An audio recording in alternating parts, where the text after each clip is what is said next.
everyone. Welcome to the Sunday Times Generation Next 2016 conference. Second annual one, and it's probably going to be going on for a lot longer. We're going to learn a lot today from everyone who's coming up to speak. That is what this conference is all about, is us understanding the youth of tomorrow, and especially as marketers for the Sunday Times to be able to give you that insight into what and how important that market is. Young South Africa, where we're at them and maybe how we can appeal to them is, firstly, they're ambitious and highly independent. They're more sensible than they get credit for, so very community-minded, very family-minded, and increasingly more religion-minded. Simple as this. You don't need an expert. Learn it. Because today there is so much opportunity. It really is about getting it out there when it's still relevant, because it's not even just the attention spans in terms of being in the moment. It's just once it's past your newsfeed, it's over. All of the content that they'll be consuming on YouTube or on Netflix or in gaming, you're competing with that as well. So it's about authenticity. It's a trend that's happening now. Everyone is speaking like blessers is a new thing. It's just like now repackaged sugar daddies. So this campaign is great, like focusing on going in and catching people while they're young to make them understand the risk of this thing. It speaks to me because a lot of people feel the need to have someone supporting them. So then I feel like I can be different from them. This is what the power of digital really is. It shows us that with online we can reach so many more people than we can reach with print. Now YouTube, ladies and gentlemen, sits on what? What is the fundamental difference between being 7 in 1996 like I was and being 7 in 2012? It's one word that differentiates what Generation Z is, and it's this word: internet.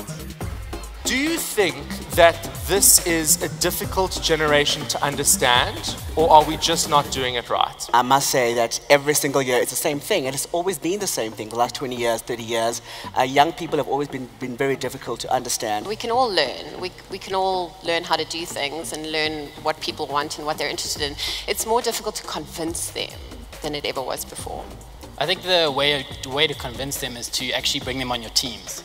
If you're producing media and media messages to an audience of that age, we can't have the 35-year-old plus creating that content for those people.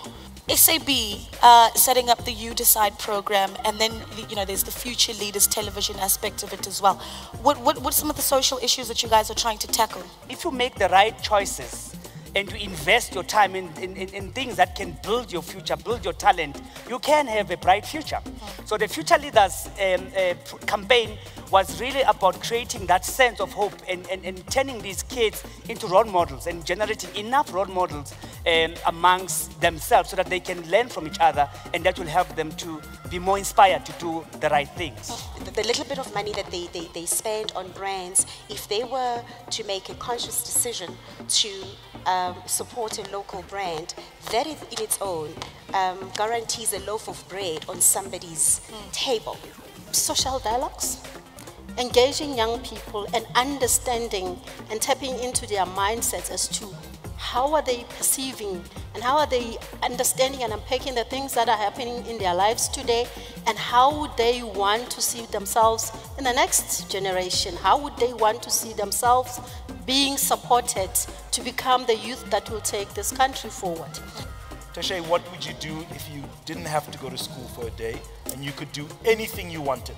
Finish the assignment that I have for school. Or maybe just work on my mom's nerves. Okay. I think I'd just relax, because the one thing I hate about school, waking up in the morning. Also just relax and then take selfies and send them to my friends at art school.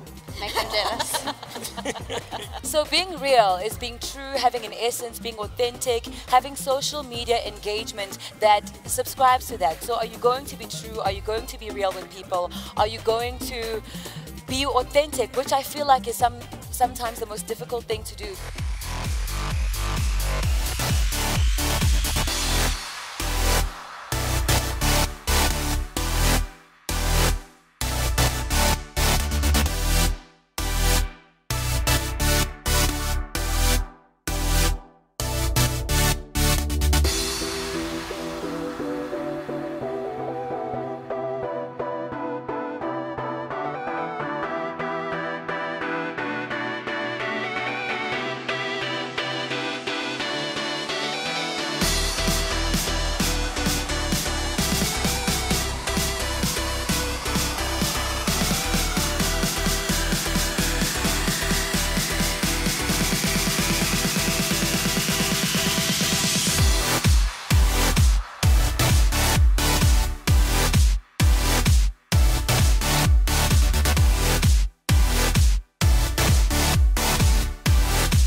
Cotton On, oh my gosh, Cotton On, I love Cotton On. I think it's because a lot of my friends and I go there, obviously. I usually get them on Instagram, but most of the time, sometimes, I'm the one that starts the trends. I don't use makeup because I'm naturally beautiful.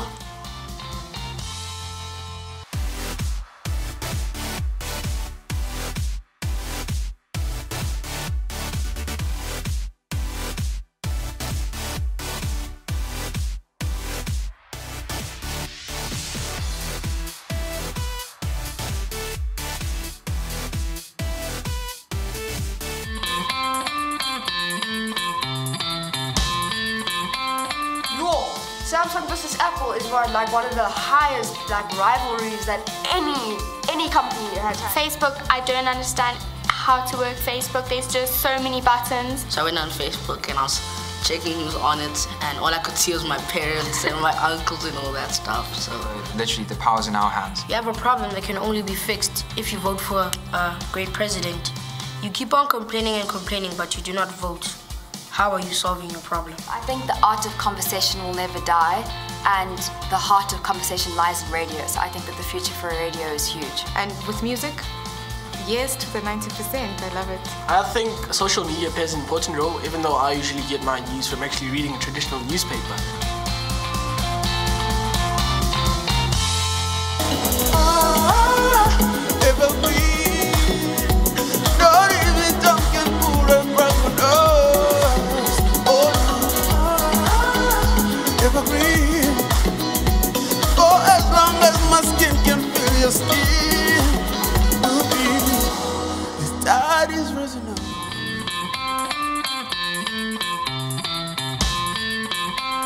People love to binge, no matter how people say I'm a fitness freak. But every time if you go out, when you're going back home, what do you have? Fast food. You don't go buy a salad. I'm loving it. You know, McDonald's is fun food, you know, nothing too serious, and their slogan really captures that. I love ridiculousness. Ridiculousness is life for me. Cool people, people that are good at sports, people who are fashion icons. Free stuff. Free stuff always gets people there.